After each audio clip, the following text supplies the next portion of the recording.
And welcome everyone to our event today, a fireside chat with Melanie Keen, Director of the Wellcome Collection, hosted by the Exeter MBA as part of the Leading Edge series. It's really nice to see you all. My name is Ciara Eastell and I'm Professor of Practice in the Centre for Leadership at the University of Exeter Business School.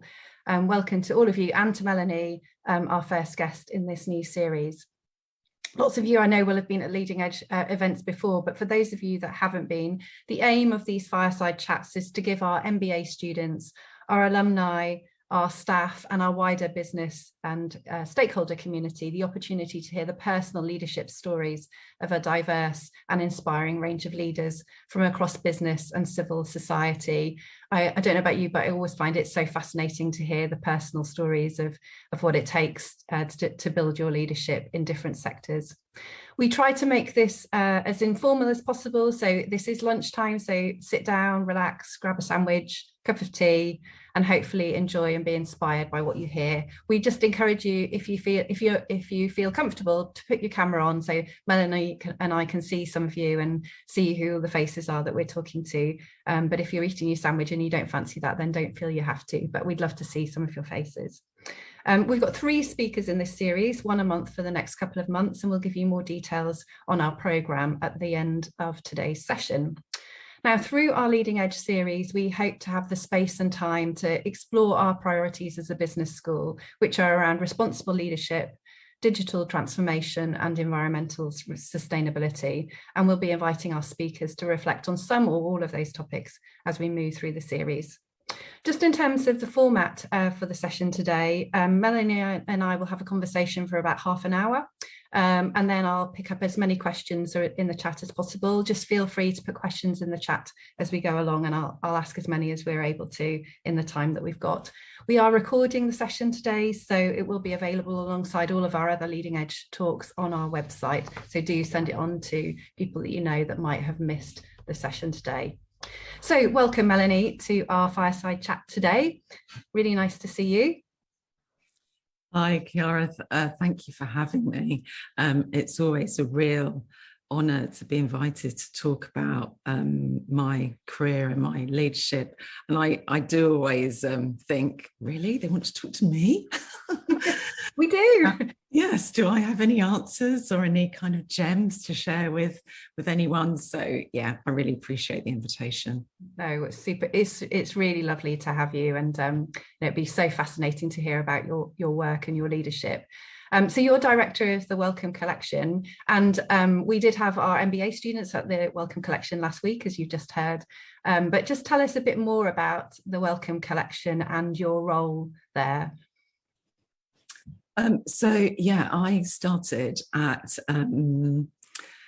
Wellcome Collection in October 2019, and I think I remember that date so well because it was only 5 months later that we went into total lockdown. So I don't think you need to be particularly good at maths. Like I'm not particularly good at maths, to know that I've spent more time as director of Wellcome Collection in lockdown. So it's been and I guess we'll talk about some of that today as well. So Wellcome Collection is a museum devoted to sort of talking about humanity and human experience. The venue itself, so those of you who were in London last week, that opened in 2007, but the building's been there for a much longer time. And the organisation, well, the trust actually, of which we're part of this Global Health Foundation called Wellcome, but the trust was founded around the time of the early 20th century by Henry Wellcome, who was an American businessman and entrepreneur and fascinated with questions around humanity and life. So one of the things that we do as a sort of contemporary Wellcome Collection is challenge the way we all think and feel by connecting science, medicine, life and art. And if you go through the front doors of the building, you'll get a sense of what we do, but there's so much more that sits behind the exhibitions, our reading room, the libraries. We do digital engagement work, which in itself is a programme of what we do at Wellcome Collection. And part of what we're doing now is really beginning to understand the historical roots of the collection. And I guess in some respects, face up to and interrogate some of the colonial and imperial past of that collection. So if you go on our website, you'll see a number of kind of different narratives around contemporary experience, but also you'll be able to access the collection. And one of the things that we're trying to do is make the collection more widely accessible. So not just in terms of your interaction with the collection or your ability to find the collection, but also to understand the roots of the collection as well. Some of the work we're doing is trying to work with source communities to find out more about the provenance of some of the material in the collection and understand some of the genealogy of the material that we hold as well. So there's a massive piece of work going on, which actually started before I arrived, but it's become much more central to the work that we're doing. So yeah, there's a lot of different parts to Wellcome Collection. Yeah, so I hope you'll be able to visit again, and also to kind of have a visit journey around our website as well. And it is just an amazing space on Euston Road, and for everybody, people that haven't been, it's well worth it.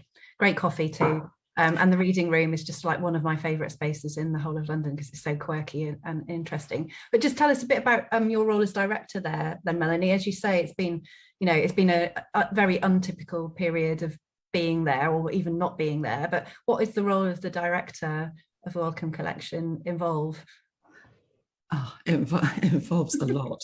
So it's sort of executive leadership, I guess. So overseeing the strategic direction of the organisation. So that's relationship to the sort of artistic elements, as well as the kind of more operational elements. So it's having oversight of that. So I have a leadership team of 4 who oversee operations, public programme, digital engagement, collections and research. So it's really about, and being part of Wellcome it's not your typical job of a museum director, because part of my role is being an advocate, but also a conduit between wider Wellcome and Wellcome Collection. There are other ways in which we connect with Wellcome, but some of it is working with the executive leadership team for Wellcome, being able to kind of broker and advocate for the work that we do,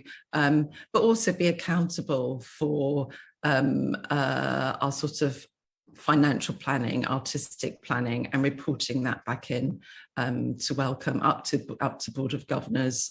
And fundamentally, the Board of Governors are there to ensure that we are deploying our resources as per what we've set out to do in our objects of the trust. Brilliant. Well, we'll definitely come back to Wellcome and what it felt like to lead during the pandemic, because I know this stuff, leading during the pandemic in cultural organisations, in fact, in any organisations, was not an easy thing to do. But what we do in all of our leading edge talks is go back to the beginning. And I just wonder if you could tell us a bit about your childhood and kind of adolescence, and were there kind of signals or symbols or experiences that you had that kind of could help define the sort of type of leader that you are now? I've been thinking about this, actually. I'm always thinking about this, because the thing that I say when I give talks like this is that it's really important for me to acknowledge my privilege. I don't think you can arrive in a role like the one that I have and not think about the support you've had along the way. So that's been really important for me, because I sort of think I would say my roots are working class. I'm the child of Jamaican immigrants who arrived in the late 50s and 60s, and I grew up in East London. And I was pretty much a latchkey kid, had a key around my neck. My parents worked. I let myself in after school. I played on the streets. But one of the places that I really loved going to was our local library. It's called Manor Park Library. I'm really so over the moon now. It was closed for years, and then they turned it into an artist studio and library. The Rabbit's Raid Press, so it was a community press. So I spent my summer holidays there. I learned to play chess there. I learned to read. I took books out. I thought at one point I was even going to become a librarian. I used to play librarians at home. I love books so much that I remember a librarian had to come round and collect the books because I was so late in returning them. So yeah, that was my first encounter with culture. I didn't even know that's what it was actually, but that's what it was. I didn't go to an art gallery until I was about 17 when I was doing A-level art. And I only knew what a gallery was because I'd applied for an art foundation, and I was told that my work was too tight, to use the expression of the tutor who was interviewing me, because our A-level art teacher just taught us in that sort of Renaissance style, and we just copied old masters from a book. And I realised there was this thing called the galleries and museums that you could go and visit, and you could see art in it. And there were people called artists. You know, the only artist that I'd encountered up until that point was my art teacher, who painted quite exquisite but very traditional paintings of sailing yachts. And the first exhibition he took us to was Renoir. I always think it was probably having a little joke, a little dig, like taking a bunch of sixth formers to see these paintings of these nude women at the Hayward Gallery. So that was my sort of cultural exposure. At school, I guess, so I went to primary school, and near where I lived I could walk to school, and it was a very ethnically mixed environment, and I grew up on a street which there were very few Black families, or families of Caribbean descent, but most of my friends were Black or of Caribbean parentage. And then I went to secondary school in Essex, and it was very, very different experience. My brother and I were in a minority. We were the only Black kids in the school. And it was, that experience was, I guess, the way that I came out of that experience, for better or worse actually, was to be reminded by my dad. And I think if you speak to any other person who have Caribbean parents or parents who are from the African and Afro-Caribbean diaspora, one of the things, and I say this because I've shared this with friends and colleagues of mine, is that you're always being told that you have to do better than your white counterparts, that you will be judged because you're Black, to the point where you feel hyper visible. And actually, that's only a word that I encountered in the last 5 or so years, but absolutely you feel hyper visible and made to feel distinct because of your ethnicity. And weirdly, I was thinking I've come from East London and I'm going to school in Essex, and Essex is a bit posh, isn't it? And I used to get called posh. Because yeah, my dad was forever stopping me from saying water. So yeah, I just learned how to not do the glottal stop thing, and as a result, I was this posh Black kid going to a school in Essex, and I wasn't going to take art up, and my art teacher said to me, there was no real sort of careers advice. I I knew that I was, you know, I didn't want to go and work in an office. There was this real kind of, there was this route for like girls at school, you know, you'll do typing and you'll learn shorthand and you'll go and work in an office. And obviously that's all fine, but it was just like for girls at school, there was kind of one route, particularly if the school was streamed, and if you were in a particular stream at school, that was the route they were pushing you into. And I was like, I don't want that. I didn't know what I wanted, but I knew I didn't want that. She says, ironically, sitting in front of a laptop for several hours a day, every day, apart from weekends. And my art teacher said, you know, you're quite good at art. Do you want to do that as an O-level? So I think I probably did. The year that I did my O-levels was the last year they were O-levels before they became GCSEs. And I took art, and I fell in love with it. I just thought, I want to be an artist. Did A-level art, slightly became disillusioned because of the way that we were taught art. So there is I suppose, I don't know if there are any clues there about I guess there were some things that some things that I knew I didn't want to do. Yeah. There was certain sort of ways of thinking were ingrained in me, almost, I guess, to know that I had to be different and I had to work harder. I wouldn't say that I necessarily worked harder, but psychologically those things were ingrained in me. Yeah, but it sounds also that that those sort of roots has also bred independence of thinking and resourcefulness. That's what it sounds like, partly. Yeah, quite possibly, I guess. And also, you know, my sort of years growing up were, you know, there were moments when they were quite sort of troubled, I guess, with my family. And I do wonder sometimes whether I think that had an effect on my desire to achieve and not to be seen as someone who failed. Also, there might have been this pressure. This is the first time I'm sharing this insight, actually. There might have been this pressure because I was sent to school outside of where I live. So I grew up in Newham, got sent to this school in Essex. My dad didn't want to send me to the local school because it was seen to be violent. I now realise actually that violence was probably down to racism. And there was this sense, well, I've been sent to this. It was a comprehensive. It wasn't any, you know, it was seen to be better because it was outside of the area. But I think this sense of, well, I can't fail because I've been sent to this school. And but I don't think it was that conscious. I think that sense of can't fail was more, I'm going to achieve stuff. I wasn't quite sure what that stuff was. I'm going to achieve stuff.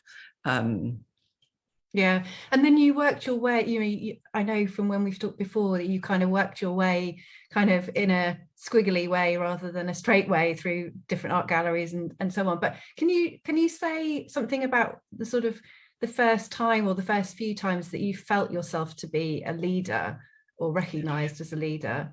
God, that is a good question.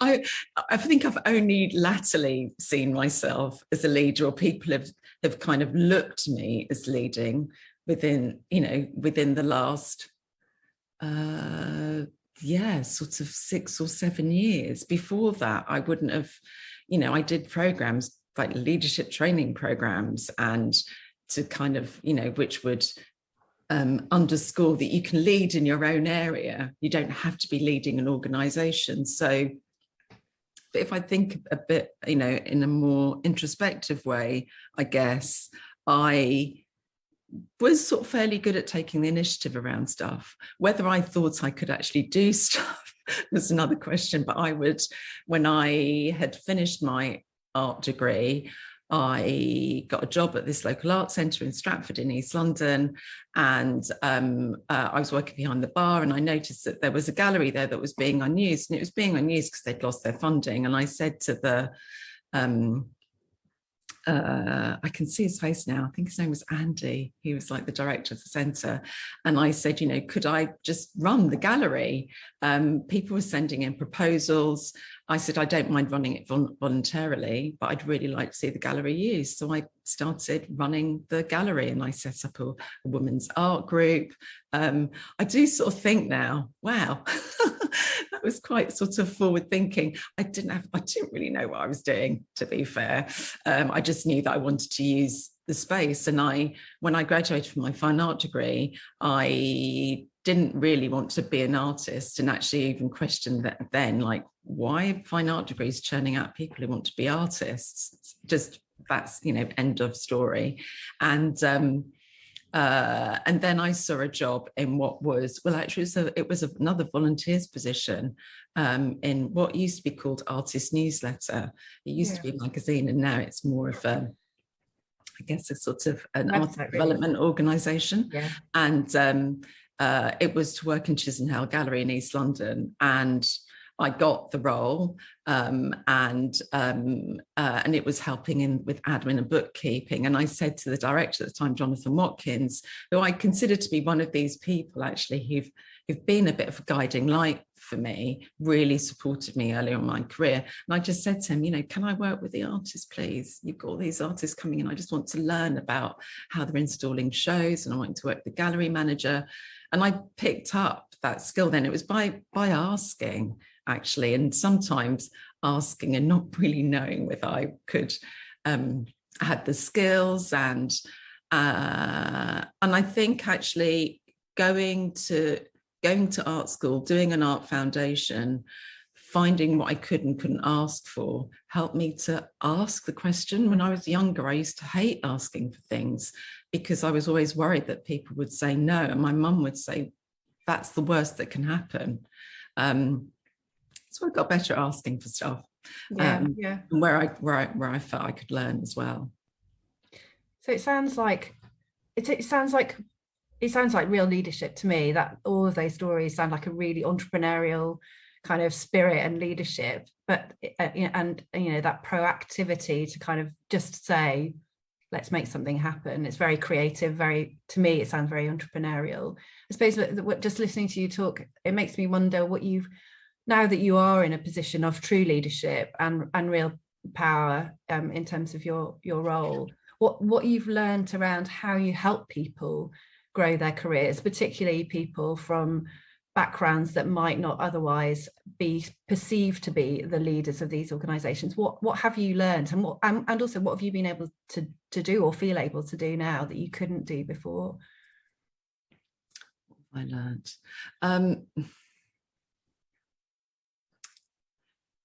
I think, and this is, none of it's rocket science, but for me, it's always been a case of, and certainly since in my previous job, I was director of a smaller arts organisation.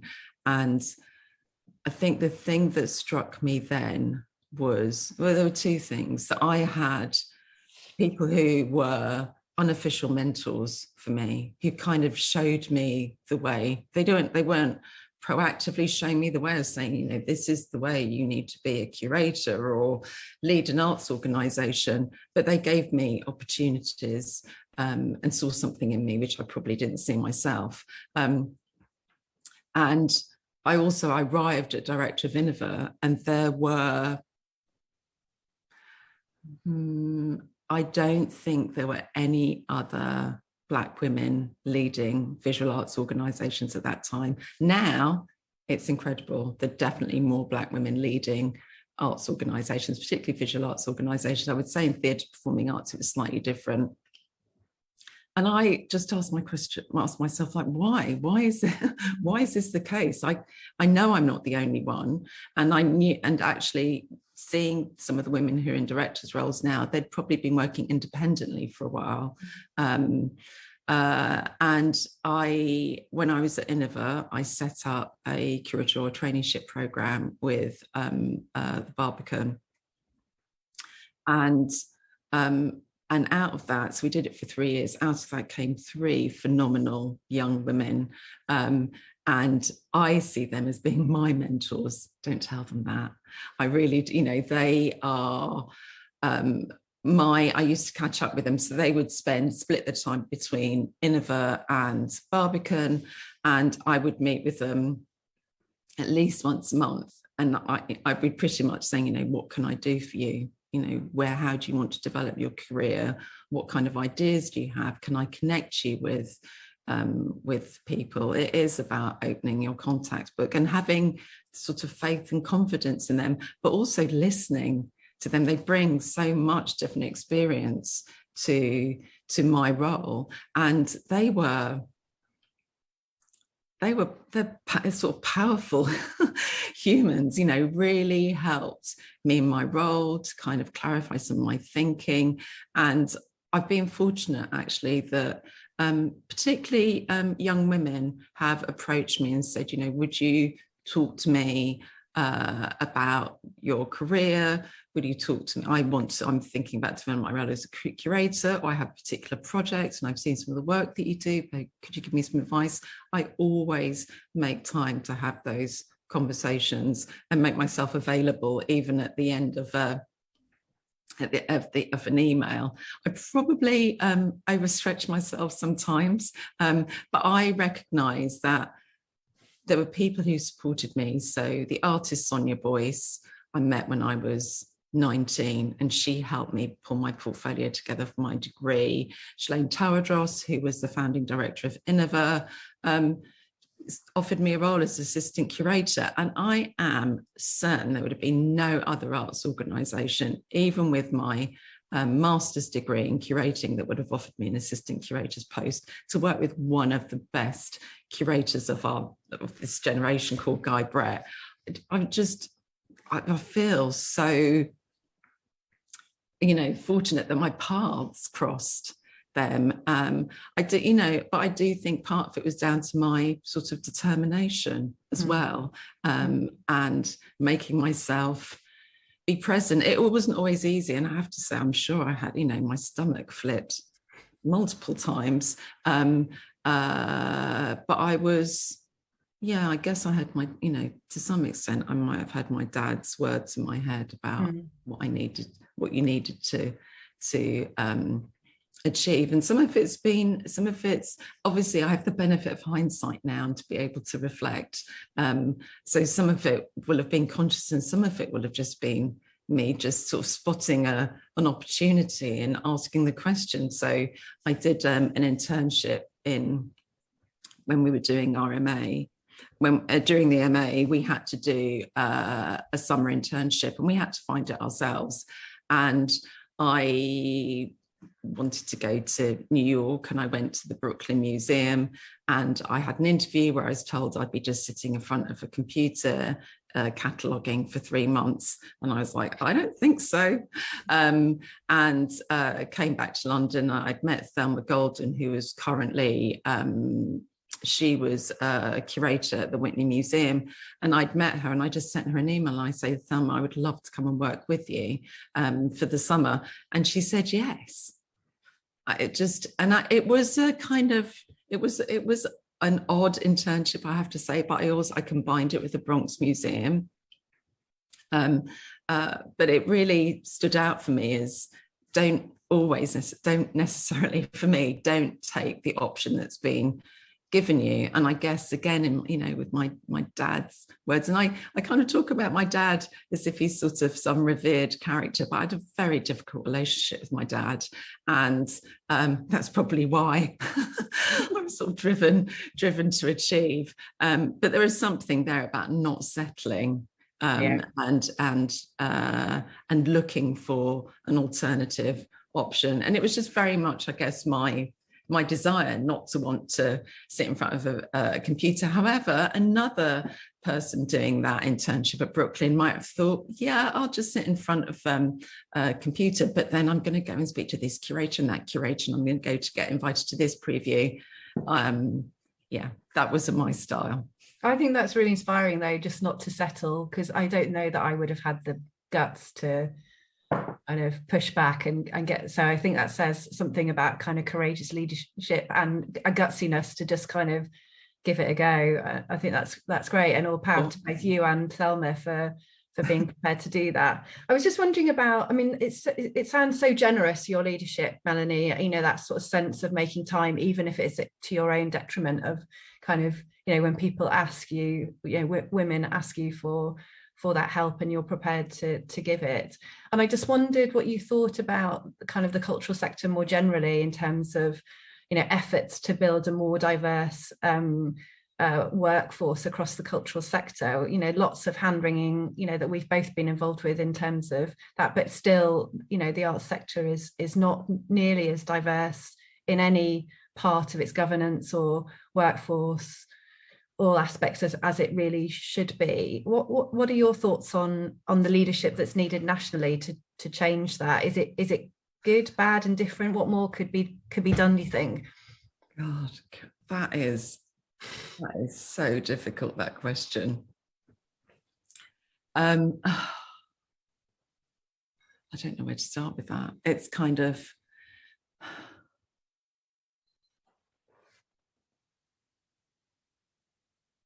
I think there's a lot of fear, actually, that people, when I say people, maybe my peers, or institutional fear that they're going to make mistakes. And my position is, yep, going to make mistakes. And yet some of those mistakes are going to be in public. And actually, you're not going to change or grow as an organisation if you don't do that.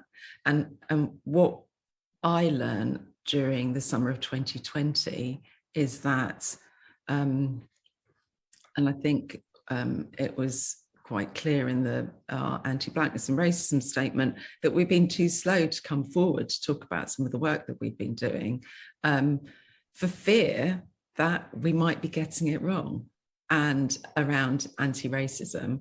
And yeah, probably, you know, there are elements of us getting it wrong. And I think, you know, Wellcome, it probably wouldn't describe itself like this, but you can find the diversity statistics on the website. It is a majority white organisation. And I think there is some discomfort about talking about questions of racism and ableism. And I, you know, as one person, don't have all those answers. I was listening to a podcast at the weekend.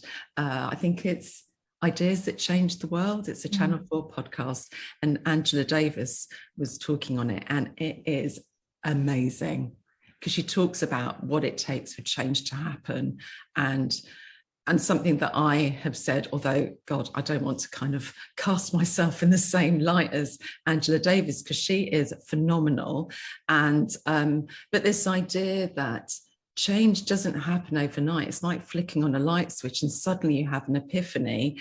It happens over time, but it also happens because you fail, because you succeed. I know those things, you know, it sounds a bit trite and obvious to say, but that's how change happens. And she talks about the idea of the revolution failing and the importance of that, and actually what they realized in that failure about the kind of the distance that needed to be traveled and who was going to benefit from this idea or this thing called change. It's brilliant. I'll share the link with you, Ciara. It's like 30 minutes of the best listening, and I felt incredibly emotional.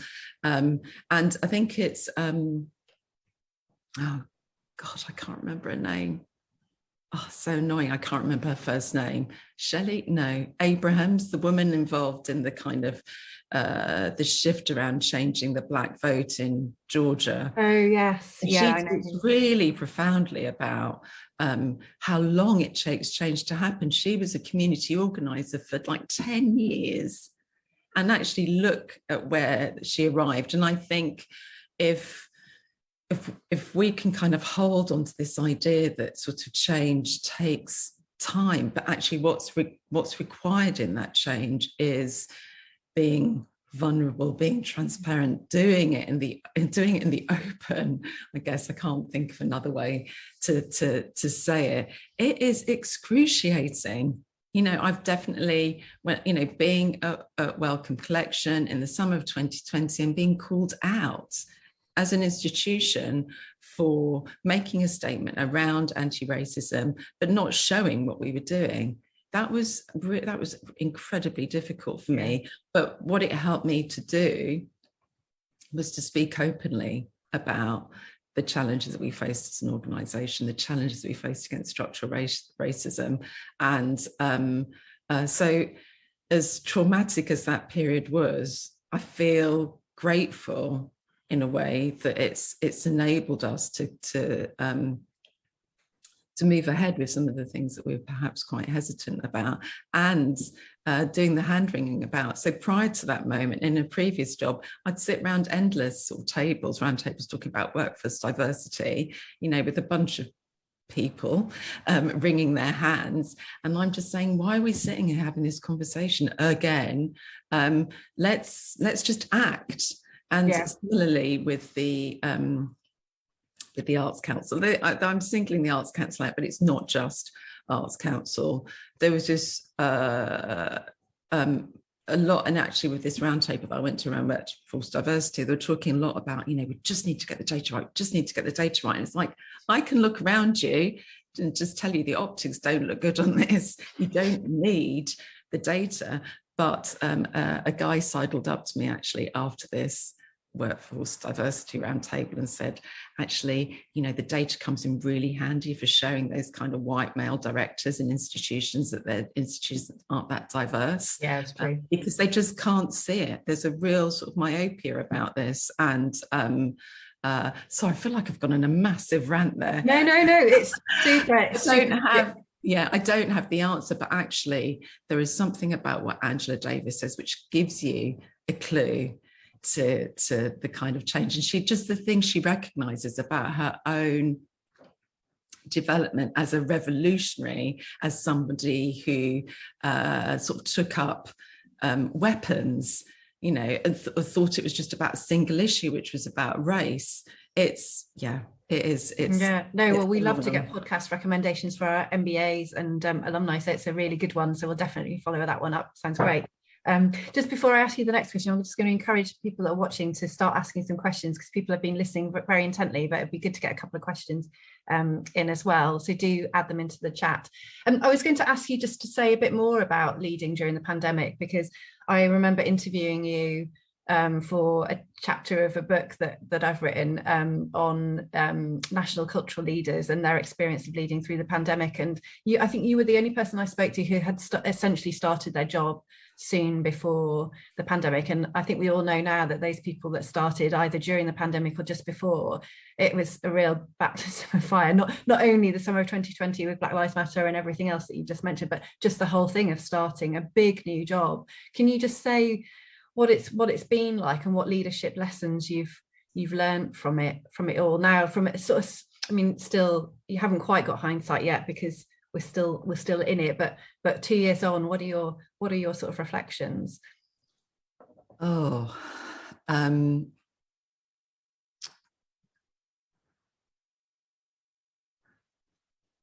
still coming thick and fast, the reflections, I have to say, because Wellcome has changed as an organisation. It has a new strategy.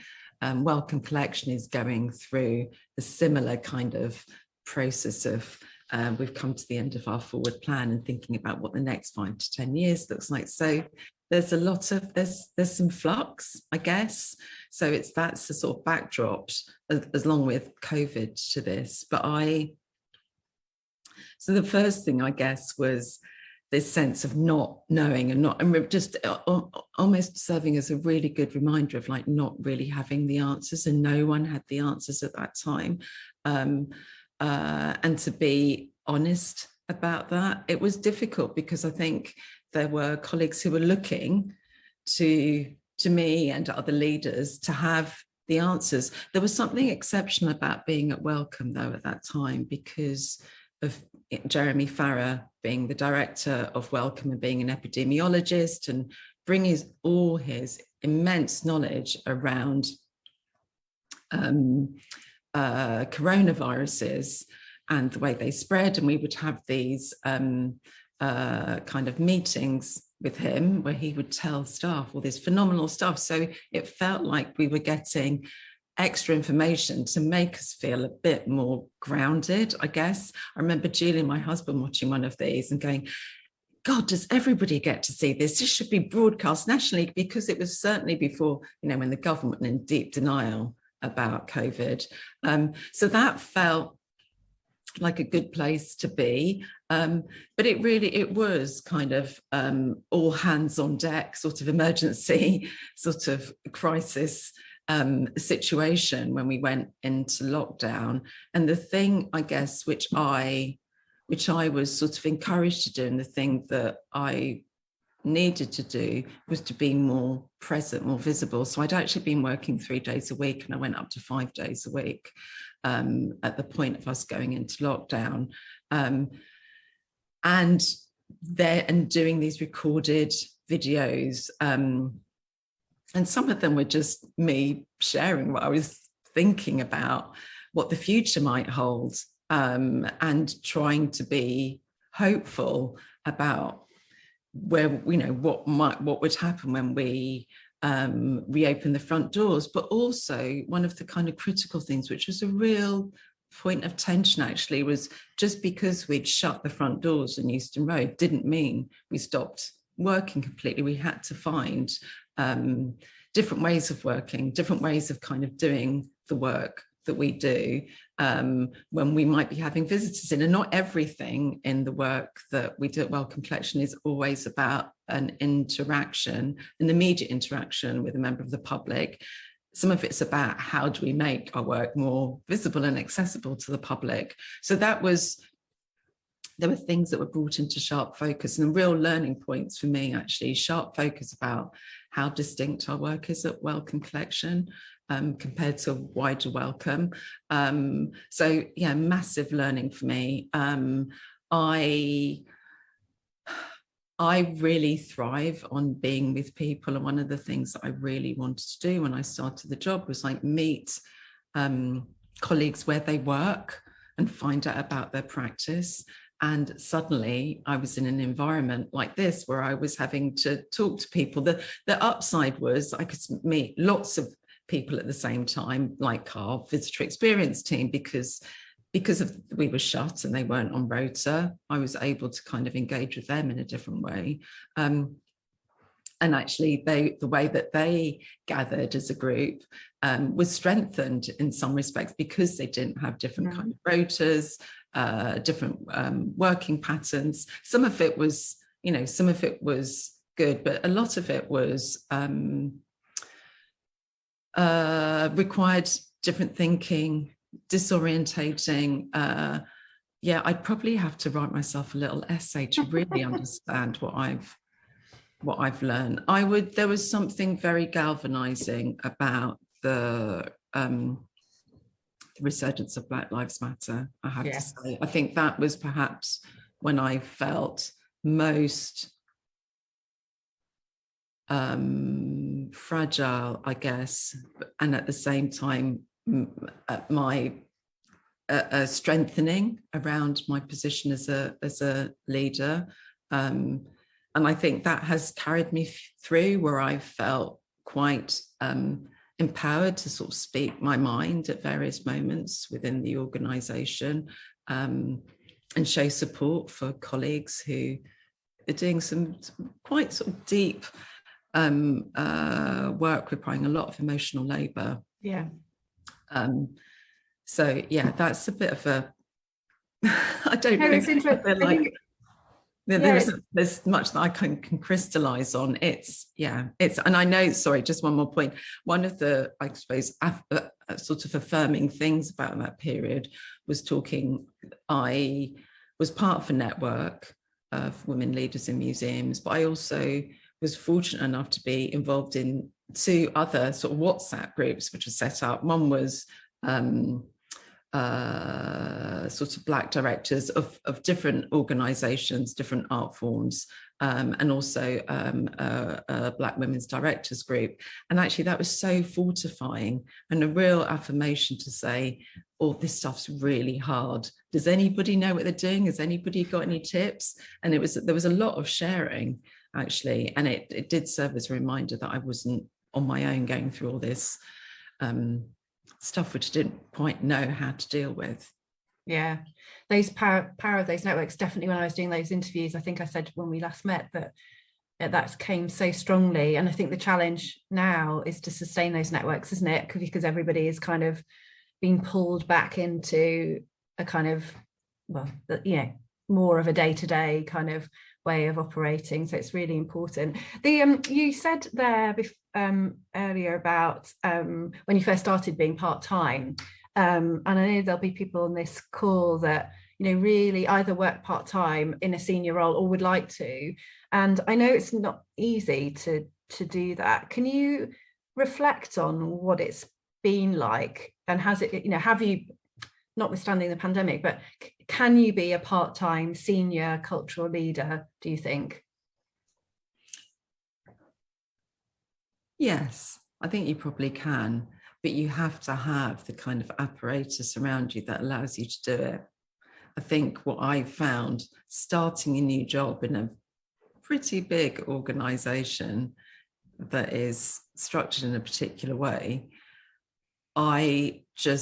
you can't do that job in 3 days a week unless you have, actually more people and a sort of bigger structure around you. And then not all organizations can do that because they don't have the resource. So I would say yes, but needs to be thought through quite carefully. Or this goes without saying, you run the risk of that leader just working just more hours and not getting paid. Yeah, and actually I do a lot of my thinking at night and at the weekend, and I was trying to be strict with myself. So I was 3 days a week trying to be strict with myself on the other 2 days. And I sort of had some ideas about what I wanted to do in that time.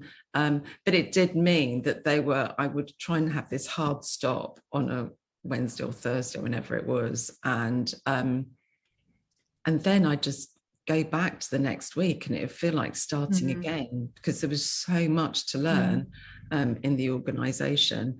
But I think there was a real sense, that my Simon Chaplin, who was my line manager at the time, who'd previously done that job, but was also director of Culture and Society, was saying, really wanted to see if it could work. I think it was a bit of a test, but obviously I think in the environment of COVID, it just didn't seem to make sense. And actually I was asked that question a few times when we used to have our staff meeting, we still do have a monthly staff meeting, which was something I introduced when I started. And I'd be asked, like, you were part-time, Melanie, and now you've gone up to full-time. How are you finding that? Do you think you'll go back down to part-time? Like, yeah, quite like to be part-time, I have to say, but I don't know if that could be accomplished. And lots of people came up to me when I'd started, like, saying, how's that going to happen? You're never going to be 3 days a week forever. Yeah, well, we didn't know that a pandemic was ahead of us then, did we? But question in the chat from Karine, who says, I'm leading some work on addressing ableism in academic libraries, and there are times when I get frustrated by how slow change can be. As a leader, what's your advice for dealing with these frustrations? Oh, Karine, thanks for your question.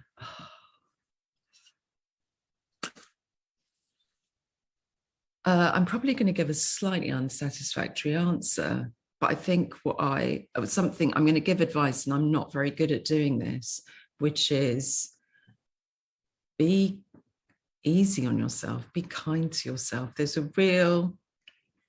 I say this as someone who finds that very difficult, and sometimes you're in a situation institutionally that doesn't always allow you to be kind to yourself or step back, or so there is something about, if you're taking responsibility for this work, and this is sometimes where there's a line for me, because I take responsibility for it, but I shouldn't necessarily have to be doing it. There is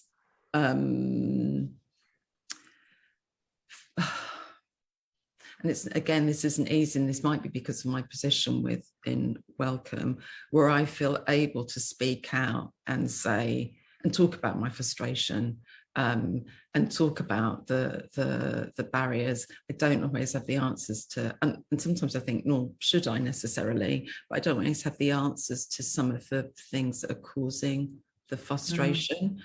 I think it's important to air the frustration, and you need a kind of support around you. And I don't know whether you have that, Corinne, whether you have peers. I think with the peer support is fantastic, particularly within, if you're in an organisation, if you're working in one of these academic libraries, to find some solidarity, because I think that does help to be able to voice that frustration and give you the confidence to share that frustration with whoever it is who's accountable for actually making the change. None of this is easy, and it's easy to say, but none of this is easy. It can be some of the hardest work we'll ever do. And as I said before, it's a lifetime's work. I don't know, I think that's the thing that comes over in the Angela Davis piece. This is a lifetime's work, and you will hand over the work that you do to others who come through. And I hope that doesn't sound pessimistic. I hope it sounds hopeful that there will be others who will come through who will continue the work that we're doing. And I think what I wish is that the frustration wasn't just yours, and it was just everyone had the frustration about the pace of change. I remember I used to moan about it when I was at Edinburgh. I was like, the pace of change is glacial. But there is something about understanding the word of community organising and activists who realise that this is, again, Angela Davis says it so beautifully. I can't remember what she says, but, you know, that change is not a destination. It was just, oh, yeah, I just loved it. It was just, it just sort of gives me goosebumps just thinking about it. But I'd recommend you listen to that, Corinne. And yeah, I feel for you, because I know your frustration. I could see lots of nods from Corinne, so I think it resonated. So we're all definitely going to be heading for that podcast for sure. What I wanted to ask Melanie before we finish is thinking two questions, one about the future and one about the past. So you can answer these in whichever order you like. But I was wondering, in terms of if you look back on, you know, the 20-year-old you were, you know, or however old you were when you were at Chisenhale or in New York or wherever, what advice would you give to the younger Melanie about being a leader? So that's the first question. Well, that's one of the questions, and the other is, what's ahead in terms of you as a leader, and how do you want to develop the next phase of your leadership? What kind of leader do you want to be at, you know, 60? Sorry, this is really deep, isn't it? But yeah, really difficult question. Oh God, I've thought about this. Well, I haven't. I've kind of, when I get asked the question, I think about it. But there was my 20-year-old self.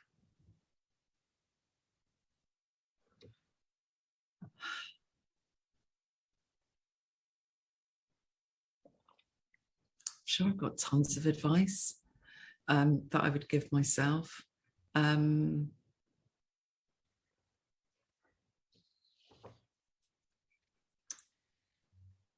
This is not quite the answer that I'm hoping, that I'm intending, if that makes sense. But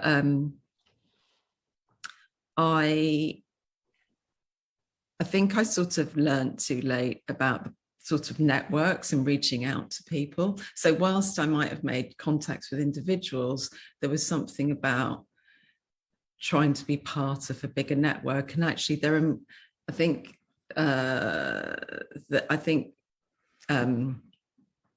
if I was 20 today, I'd probably be better at that. But then, for all sorts of reasons, probably technology. But then it felt I was sort of quite isolated, and I probably isolated myself a little bit. So there's something about, you know, seeking out other people who thought like me, I guess. And what was the other question? Oh, what kind of leader? Your future leader, your future self as a leader. What how do you want to develop yourself in the next phase of your career? What does the wise old Melanie look back on? I think I kind of, you know, I want to be able to share, just do more of that sort of the mentoring work, I guess. I want to be able to kind of look sideways over my shoulder and see who's coming through and really propel them. Not that they need my help, I have to say, but really propel them and think about their aspirations. I don't do I don't do this work just for myself. I hope in 5-10 years there are other women of colour leading organisations or taking senior roles. They will be part of the change, and it's not just about representation. It's not just about there being more black and brown faces. It really is about actually how the psychology of organisations change. So I in that way, but you are asking me some interesting questions, and I feel like I ought to make some notes because they're always a little bit, I feel like my answers are a little bit woolly. I know they're really powerful, and they resonate a lot, I think, with us at the business school. It's a lot of the thinking that we're having to do, and it's hard and it's tough, but it's really, really important. So they're not, please be assured they're definitely not woolly. They're really thoughtful. And Caroline in the chat says, please could you say the name of the podcast again? Was it Ideas That Change the World? Is that the name of the podcast? Yeah, I will quickly look, because I shared it with a friend actually, because it was so good, and anybody will listen, I'll tell them. That sounds great. So it's Ways to Change the World, and it's produced by Channel 4 News. Yeah. And just before we round up, the question that you knew was coming, the only question that you knew was coming, and I do this in all of the Leading Edge fireside chats, is so you're having an imaginary dinner party, and you're allowed to invite whoever you like, living or dead, to your imaginary dinner party. Tell us who you're inviting then, Melanie. Okay, so I have a list which is not conclusive by any stretch of the imagination.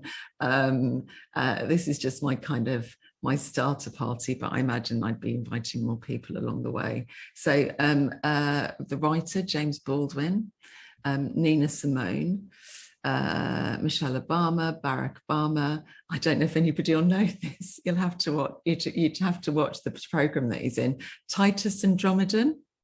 I don't know. I can't remember. Kimmy Schmidt is in the title. Oh yes, I know exactly who you mean now. He's funny. Yeah. Very funny. Bell Hooks, who I did have I shook her hand once, but obviously I was stunned into silence.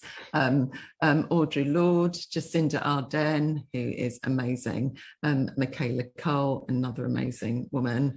Frida Kahlo, Paula Rego, Maya Angelou, Kamala Harris, Prince, and Angela Davis. Brilliant. What a brilliant list. That's a party rather than a dinner. That's a full-scale party, isn't it? But I want to be there too.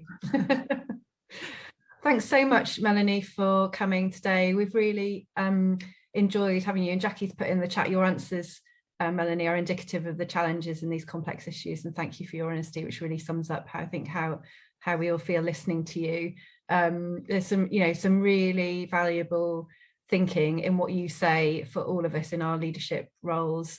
Particularly we're in the Southwest, we're working in a very different environment to Wellcome, and but that makes the work even more important I think. So it's so valuable for us to hear from you. So thank you so much. I'm just going to give a quick plug to our next speaker, our next fireside chat is with Andrew Miller, who's a disability advocate, broadcaster and cultural consultant. That's on the 25th of April. He's a really great person to hear from too.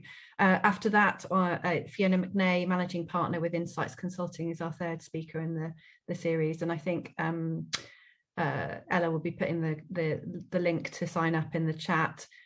Kate offered says Titus would definitely be on my list too. So it's Kimmy Schmidt you're talking about, isn't it? But Melanie, thanks so much for joining us. We'll let you go and have your lunch now. But thanks so much for coming along for the fireside chat. Oh, thank you for having me, and getting my brain all fired up. And thank you everybody for your questions and comments as well.